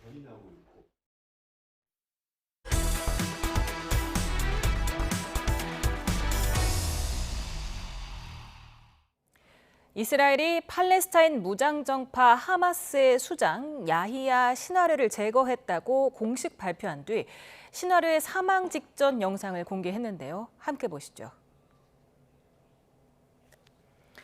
네, 폭격으로 폐허가 된 건물의 2층 창문으로 드론 한 대가 정찰에 나섭니다. 흙먼지가 가득한 의자에 머리와 또 얼굴을 천으로 가린 남성이 힘없이 앉아 있는데요. 구부정한 자세로 앉아있는 이 남성, 드론을 발견하자 한동안 노려보다가 앉은 자리에서 그대로 손에 들고 있던 긴 막대기를 던집니다. 이스라엘군이 공개한 하마스 수장 시나르의 사망 직전 모습을 담은 48초가량의 영상인데요. 영국 일간 가디언은 영상 속의 시나르가 움직이지 않고 드론을 향해 물건을 던진다며 그가 상처 입은 것처럼 보인다고 말했습니다. 그동안 시나르는 목표 달성을 위해서라면 수만 명을 희생시키는 것도 아무렇지 않게 생각해 하마스의 학살자로 불렸는데 이스라엘의 1순위 표적으로도 공개 거론됐습니다. 해리스 미국 부통령은 이스라엘이 시나르를 제거하자 정의가 실현됐다며 이제 전쟁을 끝내야 한다고 강조했습니다. 중동 사태가 미 대선의 마지막 대외 변수로 떠오른 가운데 이제 대선 전 이스라엘의 이란 공격을 막을 수 있을지가 관건입니다. 워싱턴 홍상희 특파원의 보도입니다. 유세를 위해 위스콘신주에 도착한 해리스 부통령은 이스라엘의 신화를 제거에 대해 정의가 실현됐다고 말했습니다. Today, Israel confirmed that Yahya Sinwar, the leader of Hamas, is dead. and justice has been served. And the United States, Israel, and the entire world are better off as a result. 지난해 10월 7일 테러의 주동자인 시나르의 사망으로 이제 가자 지구에서 전쟁을 끝내야 한다고 강조했습니다. 최근 네타냐후 이스라엘 총리가 이란에 대한 보복 공격 대상을 승인했다는 보도로 미 대선 전 이란을 공격할 가능성이 불거진 가운데 이스라엘 하마스 전쟁의 휴전을 촉구하고 있는 겁니다. 바이든 미 대통령은 하마스가 테러 능력을 잃었다며 이제 네타냐후 총리와 전쟁을 끝내기 위한 방안을 논의하겠다고 밝혔습니다. 미 국무부도 하마스에 붙잡혀 있던 인질들을 집으로 데려오고 가자 지구의 삶을 재건하기 위한 노력을 2배로 기울일 것이라고 강조했습니다. We now see an opportunity with him being removed from the battlefield, being removed from the leadership of Hamas, and we want to seize that opportunity. 중동 사태 악재에 불안했던 해리스 부통령은 급한 불을 끄게 됐습니다. 대선을 앞두고 이란과 이스라엘 전면전이 일어날 경우 석유 가격 급등 등 경제 파장뿐 아니라 미시건을 포함한 경합주에서 아랍계 유권자의 표를 잃을 가능성이 높았기 때문입니다. 이스라엘의 이란 핵시설 타격 가능성에 그럴 자격이 있다고 언급하기도 했던 트럼프 전 대통령은 아직 반응을 보이지 않고 있습니다. 백악관은 이스라엘의 이란 보복 가능성에 대해서도 건설적인 소통을 해왔다고 강조했습니다.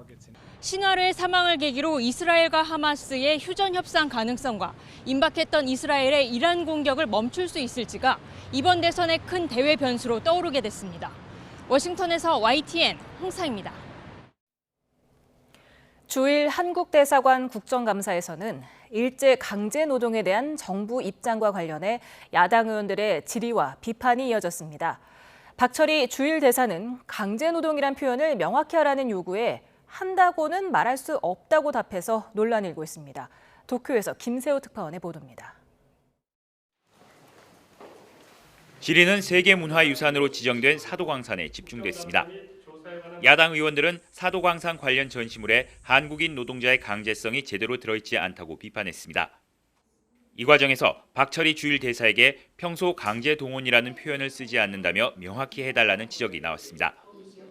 박 대사는 외교적 파장을 고려하겠다면서 애매한 답변을 이어가 논란을 일으켰습니다. 한국인 강제동원 노동자라는 단어 사용 못하시겠습니까? 못한다는 이야기는 안 내렸습니다. 그럼 하시겠습니까? 한다고도 제가 지금 확실하게 말씀드릴 수 없고요. 여야 의원들의 지적과 추궁이 잇따랐습니다. 강제동원된 것은 역사적 사실이고 한국 정부의 입장입니다. 정부의 입장을 명확하게 이것은 강제동원이라고 말씀을 주셔야 될 것 같습니다. 네. 일본 정부의 입장 고려하더라도 우리 정부의 입장 대사님이 정확하게 말씀하셔야 돼요. 그렇게 하시겠죠? 네. 그제서야 박 대사는 강제노동 표현을 명확히 하겠다고 답했습니다. 네, 그렇게 하겠습니다. 네. 아까도 말씀드렸지만 이 식민지 지배하에서 그게 원천적인 무효인데 거기. 박 대사는 일본이 약속한 노동자 추도식은 올해 안에 열릴 것이라고 밝혔습니다. 일본 고위급 인사가 참여해야 한다는 점을 강조하고 있다고 설명했습니다. 박 대사가 뒤늦게 수습에 나섰지만 강제노동 표현에 대한 소극적 태도 논란은 쉽게 가라앉지 않을 것으로 보입니다. 도쿄에서 YTN 김세호입니다. 중국의 3분기 경제 성장률이 4.6%에 그쳐 올해 5% 안팎 목표 달성에 경고등이 켜졌습니다. 단기 부양책에 회의적이었던 시진핑 집권 3기도 100기를 들고 본격적인 돈 풀기에 나섰습니다. 베이징 강정규 특파원입니다. 예복 차림의 신랑 신부가 하객들의 축하를 받습니다. 그런데 혼례를 올리는 장소가 예식장이 아닌 햄버거 가게 맥도날드입니다. 중국의 유명 허거 가맹점 하이디라오에서 조촐한 결혼식을 치르는 사례도 늘고 있습니다. 체면 대신 실속을 챙긴 중국 청년들, 얼어붙은 소비와 팍팍한 경제 현실이 빚어낸 풍속도입니다.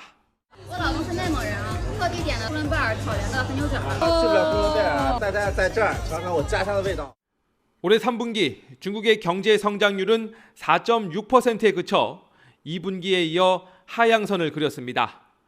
5% 안팎 성장 목표 달성에도 경고등이 켜졌습니다. 지난달 이른바 924 부양책을 시작으로 4분기에 돈 풀기 정책을 쏟아내는 배경입니다. 前三季度面对复杂严峻的外部环境和国内经济运行中的新情况，加力推出增量政策。 3분기 실적 발표 당일 중국 시중은행들은 예금 금리를 0.25%포인트 일제히 낮췄습니다. 중국 중앙은행은 다음 주 사실상의 기준금리인 대출 우대금리 인하도 예고했습니다. 관변연구원에선 수요 촉진을 위해 2천조 원 규모의 재정을 풀어야 한다는 주장이 나왔습니다. 단기 부양책 대신 장기적 체질 개선을 고수했던 시진핑 집권 3기. 갑자기 방향을 틀어야 할 만큼 절박하다는 뜻으로 풀이됩니다. 베이징에서 YTN 강정규입니다. 요즘 집에서도 아르바이트를 하며 소득을 올릴 수 있다는 광고 여기저기서 흔히 보실 텐데요. 성우를 할 수 있다며 돈만 뜯어내고 잠적하는 등 재택근무를 노린 신종 사기가 기승을 부리고 있습니다. 윤흥성 기자가 보도합니다. 30대 남성 A씨는 최근 인터넷에서 성우 아르바이트를 모집한다는 광고를 봤습니다. 목소리에 자신이 있었던 터라 응모에 나섰고 결과는 합격이었습니다. 처음에는 한 페이지짜리를 주셔서 그걸 읽은 다음에 녹음 파일을 보내주니까 10,000원 입금이 바로 됐어요. 그렇게 해서 좀 신뢰가 쌓여가지고 이후 업체 측에서 마이크 등 장비값을 내면 다시 돌려준다고 해 입금을 했는데 상대방은 돈만 받고 연락이 뚝 끊겼습니다. 장비가 싼 금액부터 입금을 하니까 바로 15% 더해서 입금을 바로 해줬고요.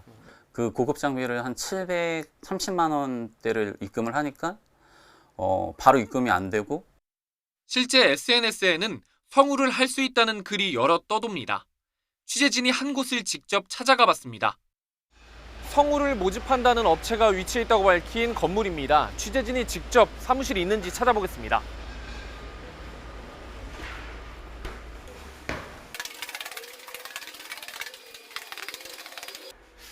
저희가 이렇게 건물 전체를 돌아봤는데 성우 업체는 없었습니다.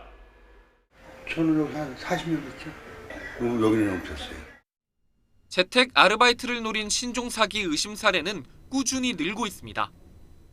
음악 평점을 매기거나 제품 후기를 남기면 돈을 벌 수 있다는 글도 많지만 대부분 허위 과장 광고입니다.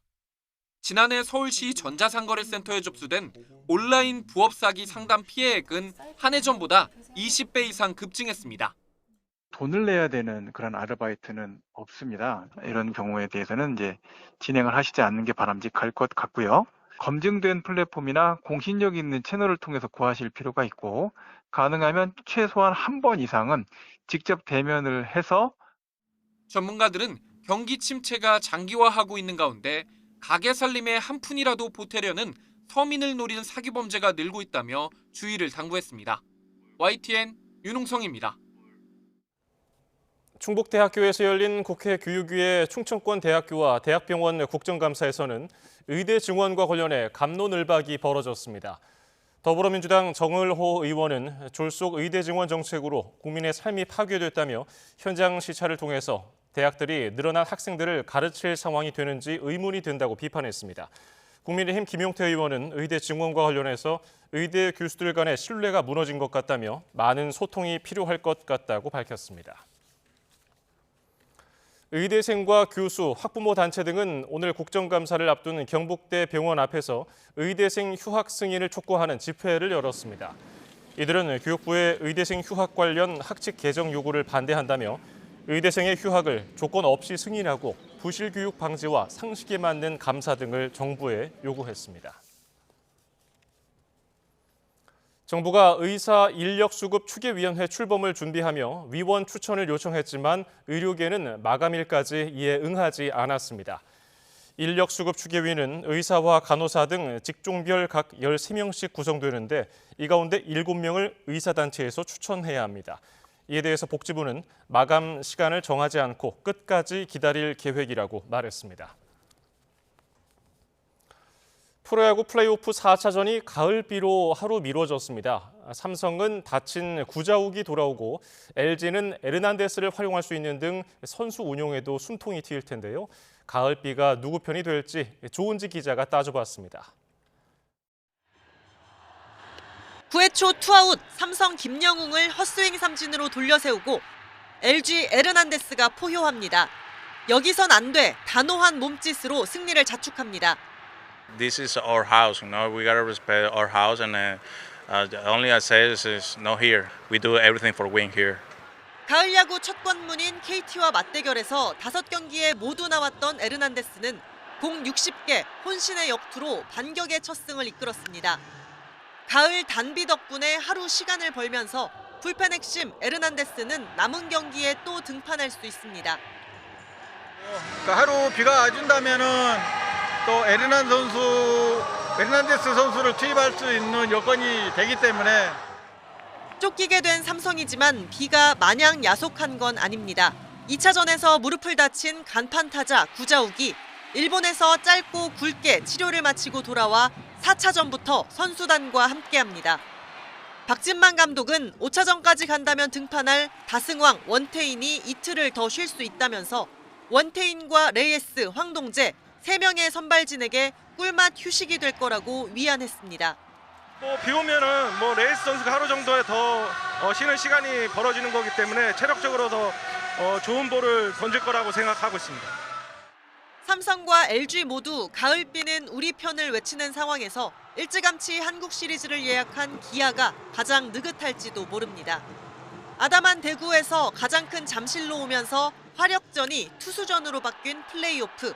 선발로 삼성 레이스, LG 엔스가 낙점된 가운데 양팀 감독은 불펜 총력전을 예고했습니다. YTN 조은지입니다. 쌀쌀해진 날씨와 함께 배구의 계절이 돌아왔습니다. 프로 배구 V리그가 내일 개막하는데요. 새로운 감독과 새로운 선수들로 과감한 변화를 시도한 팀들이 많아서 우승 경쟁도 더 치열해할 것으로 전망됩니다. 이경재 기자입니다. 근데 이렇게 또 20주년이 벌써 됐다라는 건 많은 의미가 있는 것 같습니다. 한국배구연맹이 지난 20년을 기념하기 위해 만든 다큐멘터리입니다. 코트에 이름을 새긴 수많은 스타들에 이어 올해는 누가 어떤 이야기를 새롭게 써내려 갈지 기대를 안고 배구의 계절이 시작됩니다. 남자구의 첫 화두는 외국인 감독입니다. 지난 시즌 챔프전에서 붙었던 대한항공과 OK저축은행을 비롯해 7개 팀 가운데 5개 팀이 외국인 지도자입니다. 국적도 모두 달라서 각양각색의 개성 넘치는 배구가 팬들을 만납니다. 거포 임동혁이 군복무로 빠졌지만 4년 연속 통합 우승을 이뤄낸 대한항공이 여전히 막강한 가운데 최고 외국인 선수로 꼽히는 레오와 아시아 쿼터인 2m 4cm의 신펑, 허수봉으로 이어지는 삼각편대를 구축한 현대캐피탈은 11년 만에 컵대회 정상에 오르며 우승 후보 1순위로 떠올랐습니다. When I spend quite all my time, so I hope that I will find some moments to discover more Korean countries, but in this moment, this is my focus. 여자부에선 강소유가 한국도로공사로, 이소영은 IBK 기업은행으로, 표승주는 정관장으로 국가대표 공격수들이 유니폼을 바꿔 입고 새 각오로 코트에 나섭니다. 이제 팀에 적응을 한 7, 80으로 한 것 같고요. 나머지 100%는 이제 시즌을 치러가면서 완벽히 하겠습니다. 그리고 각오는 본 빼고 진출을 목표로 열심히 해보겠습니다. 지난 시즌 우승팀 현대건설이 컵대회를 거머쥐며 2년 연속 우승에 자신감을 충전했지만 우승을 위해서 1년 더 현역을 연장한 김연경을 앞세운 흥국생명의 도전도 만만치 않을 것으로 보입니다. 비디오 판독 신청은 랠리 중간에도 가능하고 세트당 2번으로 늘렸습니다. 터치아웃이나 네터치 등을 자진 신고하는 선수에겐 그린카드를 줘서 좀 더 빠른 진행도 유도할 계획입니다. YTN 이경재입니다. 서울을 비롯한 내륙 곳곳에서 비가 소강 상태를 보이고 있습니다. 강한 호우구름은 점차 동쪽으로 빠져나가는 모습인데요. 다만 충청과 전북 그리고 영남 해안에는 여전히 강한 비가 집중되고 있고요. 늦은 밤 또다시 수도권을 비롯한 내륙에 비구름대가 유입될 수 있겠습니다. 내일까지 영동에는 최고 120mm 이상, 그 밖에 동쪽 지방에도 최고 80mm 이상의 많은 비가 더 내리겠고요. 서울 등 그 밖에 내륙에도 많게는 40에서 60mm가 더 오겠습니다. 비가 언제 그치는지도 궁금하실 텐데요. 서울 등 서쪽 지방에서는 내일 아침이면 대부분 잦아들겠고요. 충청 이남 곳곳에서는 내일 오후까지, 영동에서는 밤까지 이어지겠습니다. 내일까지 해안가 안전에는 계속해서 주의가 필요합니다. 전국 해안에 강풍이 부는 가운데 동해안에는 너울이 유입되겠고요. 모레까지 평소보다 바다의 물결이 높은 대조기이기도 합니다. 해안가 접근은 삼가셔야겠고요. 침수 피해에도 유의해 주셔야겠습니다. 비가 그치고 나면 찬 공기가 내려오겠습니다. 주말과 휴일 사이에는 쌀쌀한 날씨에 대비해 주셔야겠는데요. 내일부터 찬바람이 불기 시작해서 밤사이 기온이 더욱 내려가겠고요. 휴일인 모레 아침은 서울 기온이 8도로 오늘보다 10도가 낮겠습니다. 자세한 내일 아침 기온 살펴보겠습니다. 서울 16도, 광주와 대구는 19도 보이겠고요. 낮 기온은 여기서 크게 오르지 못하겠습니다. 서울과 광주, 대구 모두 21도 예상됩니다. 휴일인 모레는 쌀쌀하겠지만 하늘이 반짝 맑아지겠습니다. 다만 다음 주 월요일 남부지방을 시작으로 화요일에는 또다시 전국에 비가 오겠습니다. 날씨였습니다. 뉴스 플러스를 마칩니다. 시청해주신 여러분 고맙습니다.